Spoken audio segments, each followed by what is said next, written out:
উচ্চতর গণিতের বীজগাণিতিক রাশি যে অধ্যায়টা আছে সেই অধ্যায়ের সংক্ষিপ্ত প্রশ্ন নিয়ে আজকে আলোচনা করব। আমরা আজকের জন্য 3টা প্রশ্ন নিয়েছি। সেই 3টা প্রশ্ন প্রতি বছর তোমাদের আসে, ঠিক আছে? চলো দেখি প্রথম প্রশ্ন কি আছে। আমাদের 2টা পার্ট আসবে, প্রত্যেকটা অধ্যায়ে 2টা করে পার্ট আসবে, এর বাইরে আশা করি সংক্ষিপ্ত প্রশ্ন আসবে না আর কি। ফার্স্ট প্রশ্নটা হচ্ছে, তোমাদেরকে বলছি আমি যে যদি দেখো স্ক্রিনে অলরেডি আমরা শেয়ার করে রাখছি তোমাদের, যে যদি পি অফ এক্স সমান 5x cube plus 5x cube plus 6x square minus ax plus 6k, যদি এইটাকে x প্লাস 2 দ্বারা ভাগ করা হয় বা ভাগ করলে ভাগশেষ 6 হয়, ভাগ করলে ভাগশেষটা কত হয়? 6 হয়। তাহলে এর মান কত? এর মান কত? প্রশ্নটাকে আরেকবার বলি আমি। এটাকে তুমি হচ্ছে একদম 10 স্টার দাও, এটাকে তুমি 10 স্টার দাও। সৃজনশীল বলো, শর্ট কোয়েশ্চেন বলো, বা হচ্ছে ক নম্বর তো সৃজনশীল ভিতরে পড়ে। তো এই বলছে যদি এইটাকে x প্লাস 2 দ্বারা ভাগ করা হয় তাহলে ভাগশেষটা আসবে হচ্ছে 6। তাহলে এর মান কত? এখানে অজানা রাশি হচ্ছে এর মানটা আমাদের কত? তখন আমরা কি করব, যে এখানে যে x প্লাস 2 আছে এটা সময় তুমি শূন্য ধরে নাও। x ইকুয়াল কত? -2। x এর মান কত পাইছো তোমরা? -2। তুমি এই x এর মানটা এই সমীকরণে বসাও, বসানোর পর তুমি যে ভাগশেষটা পাবা সেই ভাগশেষটার মান হবে কত? 6। বুঝতে পারছো? তাহলে বসাও। সুতরাং p of -2 equal 5 into -2 cube plus 6 into -2 square minus a into -2 plus এর কত? 6। -2 কিউব মানে কত? -8। তাহলে 5 into -8, এই মাইনাসটা তো থাকবে না কারণ পাওয়ারটা তো জোড়, তাই না? Plus 6 into 4 minus a minus মাইনাসে কি প্লাস 2 into a মানে 2a প্লাস এর হচ্ছে কত আমাদের? 6। তাহলে এইখানে হচ্ছে মাইনাসের 40, এখানে হচ্ছে 24, এখানে হচ্ছে 2a প্লাস এর হচ্ছে 6। তাহলে আসো এই 24 এবং হচ্ছে 6 যোগ করলে কত হয়? 30 হয় না আমাদের? তাহলে -40 প্লাস এর হচ্ছে 30 প্লাস এর হচ্ছে 2a, আর এখানে -40 প্লাস 30 মানে কত? -10 প্লাস এর হচ্ছে 2a, এটা আমাদের আসছে। তাহলে p অফ -2 যে ভাগশেষটা এটা হচ্ছে -10 প্লাস এর কত? 2a। আমাকে বলছে x প্লাস 2 দ্বারা যদি ভাগ করো তাহলে সরি, ঠিক আছে, তুমি তোমাদের বইটাতে বলছে x মাইনাস 2 দ্বারা ভাগ করলে, ঠিক আছে, x মাইনাস 2 দ্বারা ভাগ করলে ভাগশেষ 6 হয়। তাহলে এর মান কত বলছে? আমি কি করছি? x প্লাস 2 নিয়েছি, সমস্যা আছে? x প্লাস 2 দ্বারা ভাগ করলে ভাগশেষটা 6 হয়। তাহলে এর মান কত? তোমাদের বইতে জাস্ট x মাইনাস 2 নিয়েছে, সমস্যা নেই।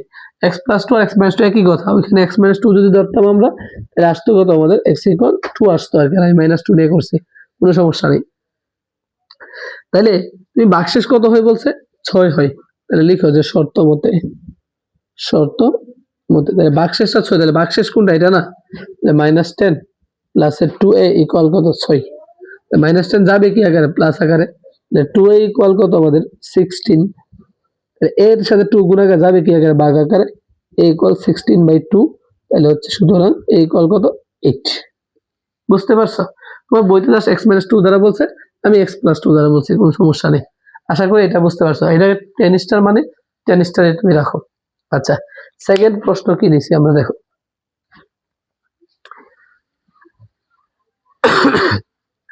সেকেন্ড প্রশ্ন হচ্ছে তোমাকে বলছে যে function of x equal 14x - 7 plus ax cube plus 28x square minus a, এটাকে বহুপদীর আদর্শ রূপে লিখতে বলছে আমাদের। কি বলছে? বহুপদীর আদর্শ রূপে লিখতে বলছে। তাহলে বহুপদীর আদর্শ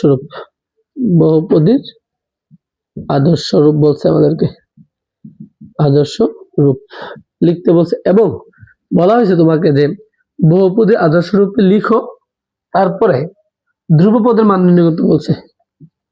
ধ্রুবপদের মান নির্ণয় করতে বলছে, ধ্রুবপদের মানটা নির্ণয় করতে বলছে আমাদের থেকে। এখন আমাদের যে কাজটা হবে, আমরা কি জানি যে বহুপদীর আদর্শ রূপটা কি? আমরা দেখবো বহুপদীর আদর্শ রূপটা কি। ফার্স্টে বহুপদীর আদর্শ রূপ হচ্ছে ax cube plus bx square plus cx plus d। এটা হচ্ছে বহুপদীর আদর্শ রূপ। এই d অংশটা হচ্ছে কি ধ্রুবক, আর এটা হচ্ছে কি আমাদের বহুপদীটা। তাহলে বহুপদীটা নিয়ে যদি একটু বলি, তোমাদের মনে রাখবা বহুপদী হইতে গেলে তার যে পাওয়ারটা আছে, পাওয়ারটা অবশ্যই বাস্তব সংখ্যা হতে হবে। কি হতে হবে? বাস্তব সংখ্যা, বা পাওয়ারটা ধনাত্মক হতে হবে। এতটুকু মাথায় রাখো। এখন আসো, আমি যদি এই সমীকরণটাকে এই সমীকরণের সাথে কম্পেয়ার করি, তাহলে তো হইতাছে এই সমীকরণ চিন্তা করলে ax কিউব ফার্স্টে, এখানে x কিউব লিখা দাও। সুতরাং function of x equal ax cube, এখানে bx স্কয়ার, এখানে bx স্কয়ার মানে হচ্ছে 28 এর x স্কয়ার, তারপরে cx মানে হচ্ছে 14x প্লাস এর 14x, তারপরে বলছে কি আমাদের প্লাস এর d বলতে হচ্ছে -7 আর মাইনাসের a, এগুলো হচ্ছে আমাদের কি ধ্রুবক।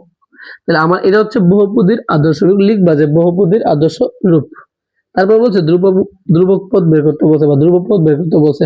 সুতরাং ধ্রুবপদ ইকুয়াল -7 মাইনাসের a। বুঝতে পারছো?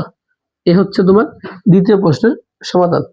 থার্ডে বলছে আমাদেরকে যে তিনটাই কিন্তু আমি যেগুলো নিচ্ছি এগুলো সবগুলোই তোমাদের বোর্ডে আসা প্রশ্ন, এবং এগুলো হচ্ছে সংক্ষিপ্তের জন্য, একদম এই অধ্যায়ের জন্য মেইন ম্যাথগুলো আমি নিয়েছি তোমাদের জন্য।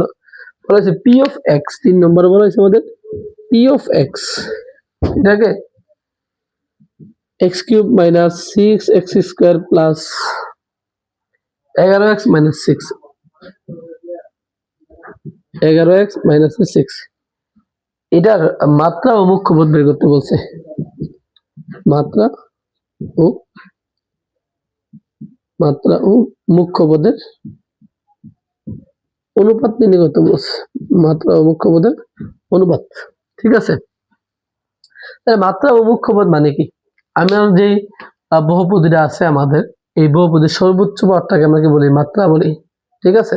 তাহলে সর্বোচ্চ পদটাকে যদি মাত্রা বলো, তাহলে এই পদের এই রাশির মাত্রাটা কত হবে? 3, মাত্রাটা হবে কত? 3। এবং মুখ্য পদের সহগ, তাহলে সর্বোচ্চ পাওয়ারযুক্ত যে পদটা আছে এটা তো আমাদের বলি কি? মুখ্য পদ বলি। তাহলে মুখ্য পদ কোনটা? মুখ্য পদ এটা হচ্ছে আমাদের এক্স কিউব। মুখ্য পদের মুখ্য পদের বা মুখ্য সহগের বলছে। মুখ্য পদ চিন্তা করে লাভ নেই। মুখ্য পদ যদি এক্স কিউব হয়, তাহলে মুখ্য পদের সহগটা কত? মুখ্য পদের সহগটা হচ্ছে 1, মুখ্য সহগ 1। তাহলে তাদের অনুপাতটা চাইছে, তাদের অনুপাতটা লিখে দিবা যে মাত্রা অনুপাত হচ্ছে মুখ্য সহগ ইকুয়াল 3:1। বুঝতে পারছো? এখন যদি বলতো মাত্রা ও মুখ্য সহগের গুণফল, পারবা না।